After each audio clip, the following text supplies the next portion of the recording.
across the UK. We're going to lose the rather grey skies we've got at the moment and the rain and drizzle, and northern parts are going to turn much colder. Even snow in the forecast for Scotland during tonight and tomorrow. Now, across the Alpine areas, we've actually seen a break in the weather. We've had a lot of snow, as you know, recently. Some beautiful weather at the moment in Grindelwald in Switzerland. And the weather is set fair, actually, for the next couple of days, thanks to high pressure. But our fronts across the UK will move southwards, so we will see some changes for Friday. Some outbreaks of rain pushing through across France and turning to sleet and snow across the Alps. It'll be quite windy too, but still hanging on to fine weather through the Balearic Islands, across much of Spain and Portugal, and some pretty decent temperatures as well, up to 20 degrees for Malaga. That's 68 Fahrenheit.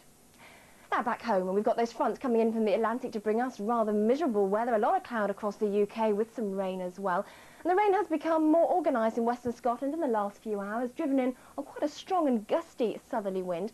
And through the rest of the day, that rain will tend to push its way steadily southeastwards, but it will be quite patchy and light still across much of England and Wales. And a late change to slightly brighter skies, more showery conditions in the northwest later. But if you're out, you'll notice it's actually quite mild. Temperatures in the south already up to 10 Celsius, so around 11 or 12 at best.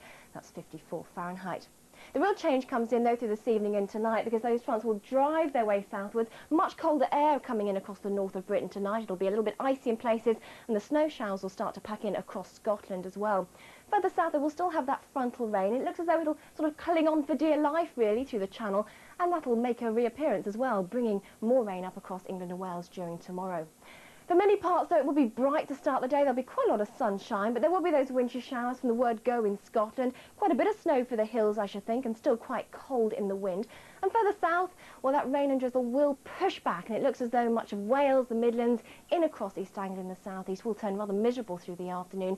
Some heavy rain in places, and a lot of hill fog, similar really to the conditions today in southwestern parts. For Friday, though, that rain should drive its way southwards, and that'll allow a little ridge of high pressure to topple in, so many places will enjoy dry weather.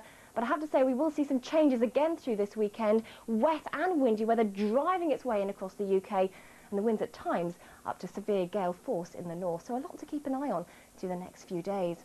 Starting with Friday, though, and we'll get rid of that rain and drizzle in the south early on, so many parts enjoying dry weather, a lovely end of the week, some good sunny spells, still a few showers, mind you, in the north, still a little bit wintry, although I think we'll tend to lose those later in the day. And then for Saturday, after a chilly start in the south, we should see mostly fine weather as well. High pressure hanging on, giving most places some sunshine, temperatures around 9 or 10. But a late change in the northwest, and here the winds really will be quite a feature, up to severe gale at times, and that wet and windy weather will drive southwards to all parts during Sunday. That's it for now. Bye-bye.